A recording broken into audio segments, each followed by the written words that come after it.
Ito yung white Buchiban Shamu from Japan, ang linyada nila. Napakaganda ng tayuan mga idol. At saka yung purma niya. Pure talaga siya na Shamu from Japan. Napaka-upwing nila. Napaka-linis kapag napaliguan. May mga white na Buchiban Shamu sa Pilipinas. Or mas kilala sa tawag na white Shamu. Kasi puti sila na Shamu. Ito yun mga idol, napakagandang Shamu yan. Marami ng breeding ng ganito sa Pilipinas. May napabreeding tayong ganitong kulay mga idol.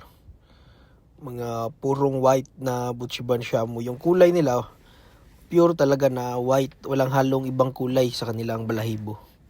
Merong white legs at meron ding yellow legs. Sa Japan, bihira ka lang makakita ng ganitong kulay ng mga Shamu. Kadalasan kasi nakakulay ng mga Shamu ay pula at itim. So ito muna ang topic natin sa araw na to mga idol. Paki-subscribe sa ating YouTube channel tungkol sa mga Shamu.